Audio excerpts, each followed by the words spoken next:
তোমাৰ বৰ্মন বংশ প্ৰতিষ্ঠাপকটো আমি পালোঁ বৰ্মন বংশ পুষ্য বৰ্মন আছিলে পুষ্য বৰ্মনৰ পিছত তোমাৰ তেওঁ কি কৰিলে 300 বছৰ ধৰি শাসন কৰিলে হয়নে শাসন কৰাৰ পাছত কি হৈছে তেওঁ কিমান খ্ৰীষ্টাব্দ 380 পৰা 405 খ্ৰীষ্টাব্দ সময়ছোৱাত তেওঁ পুত্ৰ সমুদ্ৰ বৰ্মনে ৰাজত্ব কৰিলে তাৰপিছত পুষ্য বৰ্মনে ৰাজত্ব কৰিলে হয়নে কৰাৰ পাছত কি হ'ল তেওঁৰ পুত্ৰৰ নাম কি আছিলে সমুদ্ৰ বৰ্মন সমুদ্ৰ বৰ্মন সমুদ্ৰ বৰ্মন ৰাজত্বত আহিলে এতিয়া তেওঁৰ সমুদ্ৰ কাৰণ পুষ্য বৰ্মন এজন বীৰত্ব ৰজা হ'ল গতিকে তেওঁৰ পুত্ৰজনোতো বীৰত্ব থাকিব লাগিব হয়নে সমুদ্ৰ বৰ্মনে ৰাজত্ব কৰিলে আৰু সমুদ্ৰ বৰ্মন দক্ষ শাসক আছিল আৰু তেওঁৰ দেউতাক যেনেকৈ মানে দক্ষ ৰজা হৈছিলে তেনেকৈ ভেৰি গুড তেওঁ দক্ষ শাসক আছিলে তেওঁৰ পত্নী আছিলে দত্ত দেৱী এই দত্ত নাম যে আমি পাওঁ এইবোৰ তেনেকুৱা আৰু দত্ত দেৱী নাম আছিলে দত্ত দেৱী দত্তটোত মানে উপাধি দুটা আছে দত্ত আৰু দেৱী এগৰাকী জ্ঞানী মহিলা আছিল তেওঁৰ পত্নী এগৰাকী জ্ঞানী মহিলা আছিল সমুদ্ৰ বৰ্মনৰ পৰৱৰ্তী ৰজা প্ৰথম বল বৰ্মনে আনুমানিক 405 পৰা 420 খ্ৰীষ্টাব্দত কামৰূপৰ শাসন কৰিছিলে তাৰপিছতে বহু ঐতিহাসিকৰ মতে এওঁৰ দিনত কামৰূপ আৰু কাশ্মীৰৰ মাজত এক মধুৰ সম্পৰ্ক আছিলে আমাৰ এতিয়া কাশ্মীৰ বহুত ধুনীয়া ঠাই হয় নাই কামৰূপ কাশ্মীৰ বহুত ধুনীয়া ঠাই গতিকে কি হৈছে তেওঁৰ লগত এটা মধুৰ সম্পৰ্ক আছিলে কামৰূপ হৈছে আমাৰ দিছপুৰৰ সেইখিনি হয়নে আৰু কাশ্মীৰটো আমাৰ অসমৰ পৰা দূৰৰ হয়নে ওপৰৰ হেৰিত আছিলে এতিয়া মেপখন কিন্তু এতিয়াৰ দিনৰ যিখন মেপ তাতকৈ অকণ বেলেগ আছিলে হ'ল আৰু মধুৰ সম্পৰ্ক আছিলে মধুৰ সম্পৰ্কটো কি কৰে তেওঁলোকে বৈবাহিক সম্পৰ্কলৈ লৈ যায়গৈ মানে মানুহৰ লগত যেতিয়া তোমাৰ বৈবাহিক সম্পৰ্ক হয় শাসনকালটো ইজি হৈ পৰে গম পালা নাই বন্ধুত্ব সম্পৰ্ক হৈ যায় এজন মানুহৰ লগত তোমাৰ শত্ৰু হোৱাতকৈ বন্ধু হৈ গ'লে কি হয় ভাল হয় মানে গম পালা গতিকে কামৰূপ আৰু কাশ্মীৰৰ মাজত এক মধুৰ সম্পৰ্ক আছিলে আৰু এই মহিলাগৰাকী জ্ঞানী মহিলা আছিলে এটা লিখাচোন এটা লিখি লোৱা সমুদ্ৰ বৰ্মন এনেকৈ লিখা মই যে এনেকৈ লিখিছোঁ এনেকৈ যে কিবা এটা লিখিছোঁ তেনেকৈ মই তোমাক কি পইণ্ট দিছোঁ সমুদ্ৰ বৰ্মন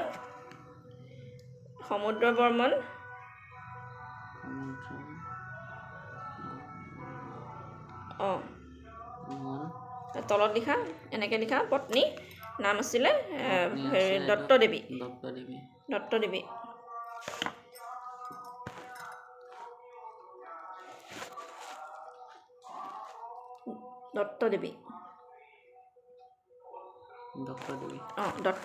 হ'ল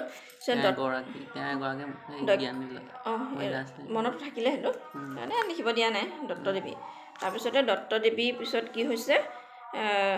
ইয়াতে এতিয়া কি সেইটো হৈ গ'ল মই তোমাক আৰু এই পুষ্য বৰ্মন যে তাৰ আগতে কিন্তু পুষ্য বৰ্মনৰ মৃত্যু হৈছে দেই ইয়াতে তুমি লিখা নাই পুষ্য বৰ্মনে 300 বছৰ শাসন কৰিলে বহুত বছৰ কৰিছে নহয় আৰু কিমান বছৰ এজন মানুহ জীয়ে থাকিব হয়নে যে 300 বছৰ পিছত পুষ্য বৰ্মনৰ মৃত্যু হৈছে মৃত্যু হোৱাটো ভাল কথাও নহয় কিন্তু আৰু বয়স হ'লে মানুহৰ মৃত্যু হৈ যায় হয় নাই পুষ্য বৰ্মনৰ মৃত্যু হৈ গ'ল গতিকে তাৰপিছত তেওঁ সমুদ্ৰ বৰ্মন পুত্ৰ আছিলে সমুদ্ৰ বৰ্মন আহিলে সমুদ্ৰ বৰ্মনৰ পিছত আহিলে দত্ত দেৱী তেওঁৰ পত্নী আছিলে পত্নীজনী আৰু মানুহে কি কৰে বোলে যদি এগৰাকী নাৰী যদি মানে কিবা এটা কামত যদি এতিয়া মই তোমাক পঢ়াইছোঁ হয়নে আজি বেলেগ ছাৰ এজনে বেলেগকৈ পঢ়াব তুমি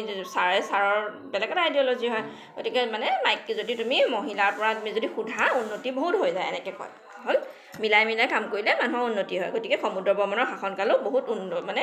একদম প্ৰতিপত্তিশীল শাসনকাল হ'ল হৈছে তাৰপিছতে আহি গৈছে কি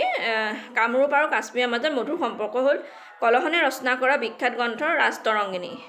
শুনিছা নাই কলহন ৰাজতৰংগিনী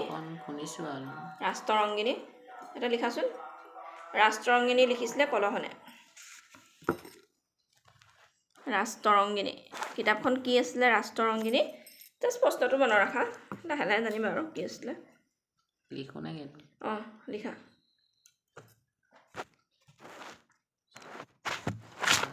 ৰাজতৰংগিনী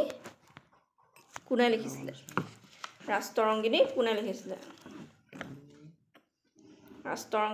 কোনে লিখিছিলে এতিয়া সেইজন হৈছে